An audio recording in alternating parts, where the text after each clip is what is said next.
Hi everyone, welcome back to my channel once again. कैसे हो सब लोग? सब बढ़िया? मस्त? I hope all of you are doing so great. So I am your teacher Sangati and I am back with another topic today.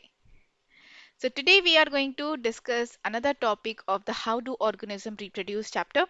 ठीक है, last class में हमने एसेक्सुअल रिप्रोडक्शन के बारे में डिस्कस किया था. आज हम सेक्सुअल रिप्रोडक्शन को स्टार्ट करेंगे. Alright, so here you can see that there are so many animals and all of them they are having their babies, है ना. जैसे हम भी तो human is also having the baby, है ना. तो बट हम जो है हम बिल्कुल सेम तो नहीं दिखते, है ना. हम थोड़े डिफरेंट दिखते हैं. कैसे दिखते हैं? सेक्सुअल रिप्रोडक्शन होता कैसे है, क्या प्रोसेस है इसका. ठीक है, तो ये सारी चीजें हम इस टॉपिक में कवर करने वाले हैं. चलो let's start today's class then. All of you can take out your notebook. Okay. So all the living organisms are made up of cells. You know that, right? Cell के अंदर एक बहुत ही important cell organelle होता है, that is the nucleus. All right. So nucleus is the brain of the cell. Nucleus के अंदर की coiled structure है. What are these? The chromosomes. Chromosomes के center में the junction, जो center होता है, that is called as the centromere, and these arms are called as the chromatids. Okay. Chromosome को ही अगर हम थोड़ा अनकॉइल कर देंगे, अनवाइंड करें, तो क्या मिलेगा हमको? ये कुछ ऐसा structure, that is the DNA. Okay, basically DNA he super duper coil होता है क्रोमोसोम में.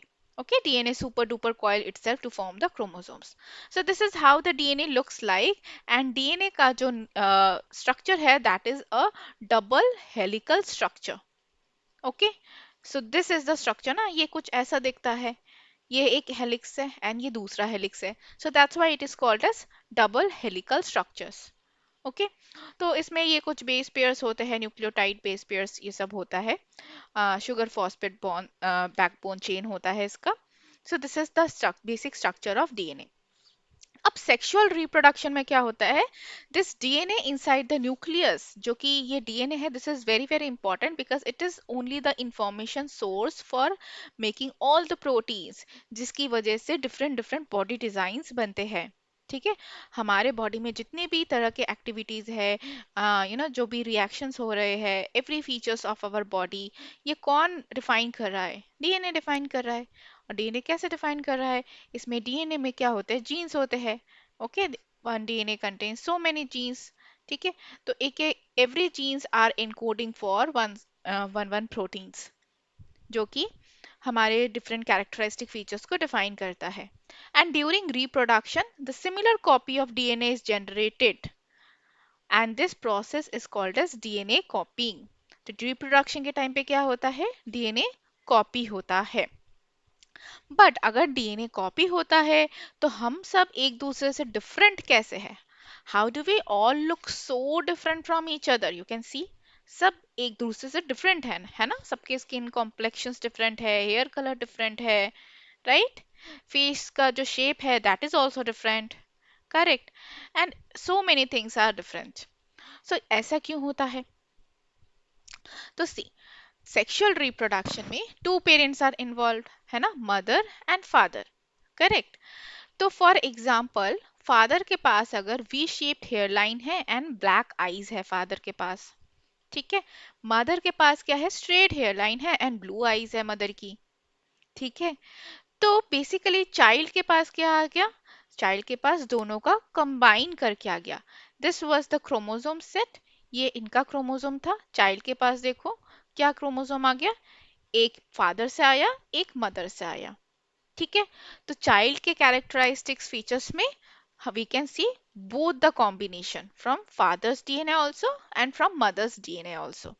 ठीक है, तो basically during the reproduction child is getting half of the DNA from the father side and half of the DNA from the mother side. This occurs in the sexual reproduction. That's why जब sexual reproduction में जो child born होता है, it is similar but it is not identical, we can say. जबकि asexual reproduction में the offsprings are exactly copy of the parent. but हम लोग अपने पेरेंट्स से बिल्कुल कॉपी तो नहीं है ना, थोड़े डिफरेंसेस तो है ना. So that's how it occurs. Okay. Now ये देखो. सो ड्यूरिंग द इंटरमिक्सिंग, जब ये डीएनए दोनों इंटरमिक्स हो रहे हैं, डीएनए क्रॉसिंग ओवर होता है जिसकी वजह से ये वेरिएशन आता है. सो वेरिएशन क्या? The changes. ये जो स्मॉल स्मॉल चेंजेस है, these are called as the variation. Okay. तो ये देखो, ये जनरेशन के वाइज जनरेशन दिखा रखा है. मदर फादर का डीएनए जो था ये था, ठीक है, एक्स एक्स, एंड डैड का एक्स वाई. डॉटर में जब ये आया, ये देखो, यहाँ पे कुछ वेरिएशंस आ गए. ठीक है, डीएनए क्रॉसिंग ओवर हिया, DNA crossing over takes place. ठीक है, तो ये डैड से मिला ये वाला एक्स क्रोमोसोम, एंड ये मदर से एक्स क्रोमोसोम मिला जहाँ पे थोड़ा क्रॉसिंग ओवर हो गया. सन में भी same, we can see some changes over here. Okay. When they marry someone else, इनके जो ग्रैंड डॉटर एंड ग्रैंडसन है, उनमें भी फिर से वेरिएशंस हुए. तो ये वेरिएशंस जो है ना, ये हर एक जनरेशन में चलता रहता है. Every generation is having a little little variation. And what is the importance of variation then? So this leads to evolution. ये जो छोटे छोटे वेरिएशन हर एक जनरेशन में हो रहा है, इसकी वजह से क्या होता है? इवोल्यूशन होता है एंड स्पेसिएशन होता है finally. What is speciation? The formation of new species is called as speciation. Okay. So formation of new species. So now in today's earth, you can see variety of species, है ना? There are so many, you know, millions of species are there in this planet. और वो कैसे बने? वो इसी process से बने, over the period of time. Like बहुत साल लगते हैं इसको. ठीक है. So variation is useful for the survival of species, also for the adaptation. It increases the adaptation capability in the individual.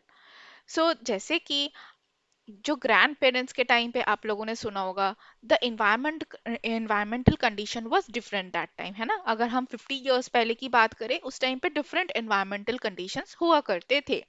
अभी डिफरेंट एनवायरमेंटल कंडीशन है.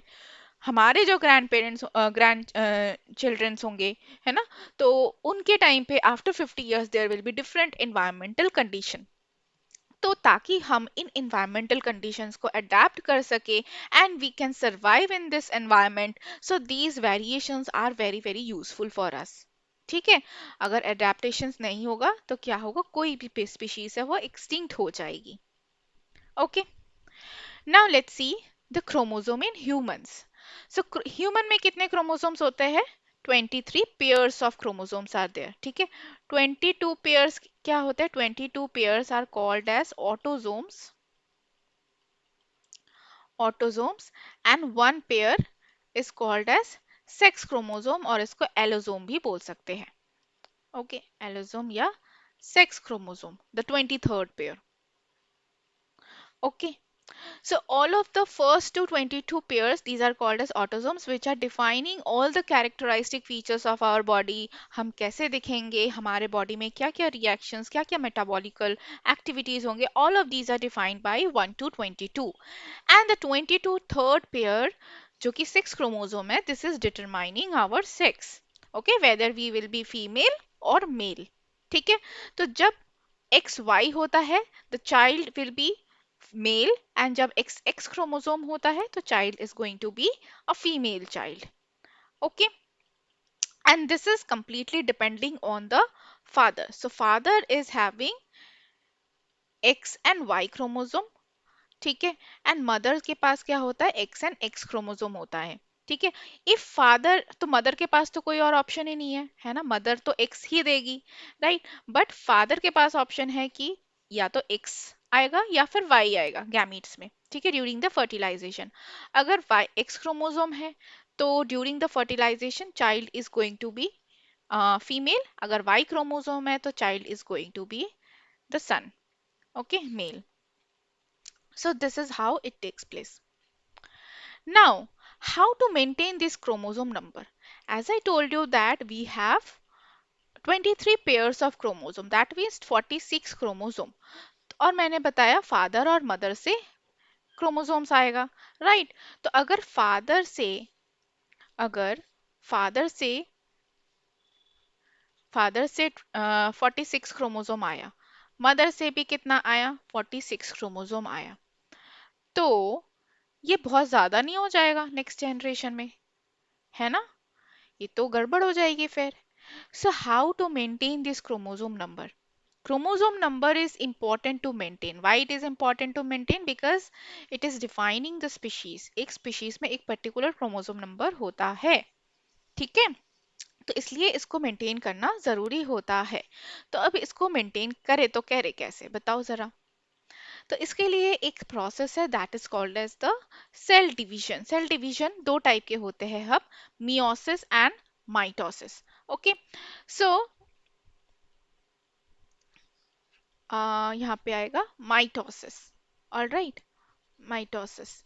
So in the mitosis, what happens? The parent cell, parent cell में कितने chromosome है? 2n number of chromosome है. Okay, it is dividing into two daughter cells which are also having 2n number of chromosome. 2n means 2 into 23. Okay, for human beings that is 46 number of chromosomes are there. Okay, ये different होता है हर एक organism के लिए. Human beings के लिए it is 2n 2 into 23. All right, ये n कुछ भी और हो सकता है.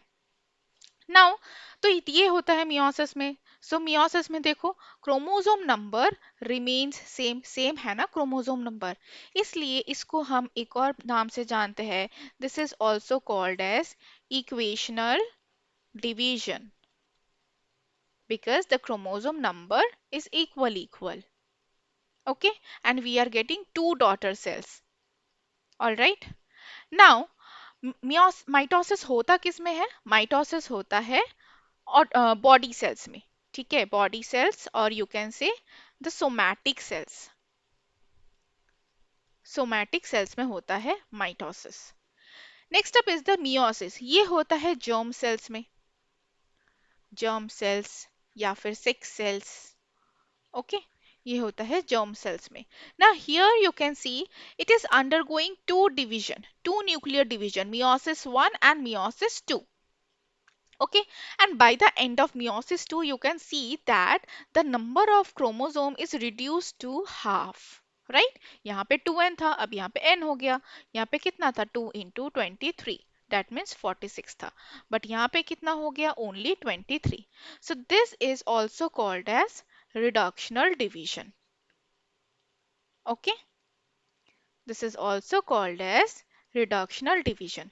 Now, by the end of meiosis 2, we are getting four daughter cells. All right. So this is the difference between meiosis and mitosis. तो basically chromosome number को maintain करने के लिए क्या जरूरी है? Meiosis. Okay. This is important to maintain the chromosome number.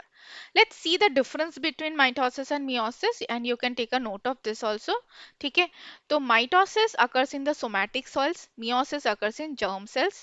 Mitosis में only one nuclear division, meiosis में two times the nucleus is dividing. Mitosis में we get two daughter cells are formed, meiosis में four daughter cells are formed. Daughter cells are diploid in mitosis. Diploid means 2n. Okay. In meiosis, daughter cells are haploid, that is n. Chromosome number remains the same. That's why it is called as equational division. And here, chromosome number gets half. That's why it is called as reductional division. Okay. So, during the fertilization, यहाँ पे क्या हो रहा है basically? यहाँ पे हो रहा है meiosis. Okay. मियोसिस होता है बेसिकली. तो जो स्पर्म है, sperm is having 23 number of chromosomes only. तो जर्म सेल्स में मियोसिस हुआ. ओके, और मियोसिस होने के बाद जो स्पर्म है उसमें कितने होते हैं? Only 23 number of chromosome. Ovum के पास भी अब 23 नंबर ऑफ क्रोमोसोम है. During the fertilization when they are combining together, तो जाइगोट के पास हो गए 46 number of chromosome. Okay, that's how the chromosome number is maintained. I hope it is clear. All right. So this is a very important topic, students. Okay, and it's very important to maintain the chromosome number throughout the species. All right. So now see this picture. क्या हो रहा है यहाँ इस picture में? Let's see this. This girl is looking herself at mirror and she is observing some changes. The boy is observing also observing some changes कि कुछ muscles आ गए है ना, muscles strong हो गए. Girl is also observing some changes कि कुछ हो है. तो have you ever noticed these changes on yourself also? You must have observed the changes in your body, right? तो ये चेंजेस होते कैसे हैं, कहाँ से आते हैं, क्यों होते हैं, हम इसके बारे में डिस्कस करेंगे. ठीक है, तो let's see this. So puberty, okay, changes होता कब है? प्यूबर्टी में. So puberty is the period when in a person's life, either boy or girl, they are becoming sexually mature. So this time there could be some changes in the body. Okay, we can see some changes in the body. And ये कब होता है? Girls में mainly 10 to 14, okay, and boys में 12 to 16. It can vary from individual to individual. Okay, so this is the puberty. What is puberty? Puberty is the bodily changes. ठीक है, this is called as the puberty, जो भी changes body में हो रहे हैं. एक और टर्म आता है एडोलेसेंस. अब एडोलेसेंस क्या होता है? Adolescence is the time period between childhood and the adulthood. Childhood and adulthood के बीच का जो टाइम पीरियड होता है, that is called as adolescence. ठीक है, मतलब जब से प्यूबर्टी हिट हुआ, वो तभी से हम मान लेते हैं कि चेंजेस आने स्टार्ट हो गए. तो एजेस ऑफ 10 से लेके 19 तक, जब तक एडल्ट नहीं हो जाते, तब तक के पीरियड को एडोलेसेंस बोलते हैं. एक और टर्म आता है टीनेज. ये भी सुना होगा. टीनेज क्या होता है? Teenage is from 13. ओके, 13 से लेके 19 तक को टीनेज बोला जाता है. 13, 14, 15, 16, इनको टीनेज बोलते हैं. So I hope it is clear. Puberty, adolescence and teenage. ठीक है, थोड़े थोड़े डिफरेंसेस होते हैं. Now what are the changes? So changes we can see. So there are some similar changes in male and female, and there are some different changes in male and female. Okay, so let's discuss this. Male में voice जो है वो deep हो जाती है ना, आवाज भारी हो जाती है. चेस्ट में, फेस में, अंडर आर्म्स, प्यूबिक रीजन में हेयर ग्रो करने लग जाते हैं. Correct. Body becomes more muscular, muscle strong होने लग जाते हैं. Sebaceous glands are producing the sebum which leads to acne. This occurs in female also. ये same process female में भी हो रहा है. Okay, these are the same similar changes. In males, testes is producing the sperm and the male hormone. What is the male hormone? Testosterone. ठीक है, आगे हम डिस्कस करेंगे इसके बारे में भी. Male hormone, the testosterone. So testes is producing the male hormone testosterone. So these are the changes. और इसी की वजह से we can see some secondary development of secondary sexual character. Okay, secondary sexual characters के development होने लगते हैं. All right. Female में क्या होता है? फीमेल में development of mammary gland takes place. ठीक है, which are going to produce the milk. Okay, under arms and pubic region में हेयर ग्रोथ होता है, जो कि यहाँ पे भी सेम था और यहाँ पे भी सेम ही है. Okay, हिप्स becomes more wider in female. तो जो पेल्विक रीजन है वो ज्यादा वाइडर हो जाता है. और वो क्यों होता है? Because female has to carry the baby, right? तो ऑफ कोर्स उसके लिए pelvic girdle has to be more stronger and it has to be more wider so that the baby can adjust over there. Okay, तो male में ये changes नहीं होते. Then sebaceous gland, ये same था. Pimple, acne, ये दोनों में ही होता है. ठीक है. Then ovary start producing ovum and the female hormone, that is estrogen and progesterone. Okay, so female may we can see these changes, and when the female hormones are produced we can see the secondary sexual characters develop हो रहे हैं females में भी. So these are the changes which we can see during the puberty. Okay, I hope it is clear to all of you. So that is it for today's session, students. In the next class we are going to discuss about the male and female reproductive system. Okay, so अगर अभी तक आप लोगों ने video देख ही लिया है, so please click the like button and hit the subscribe button also. Okay, and do watch my next video. So till then, take care, have a nice day, bye bye.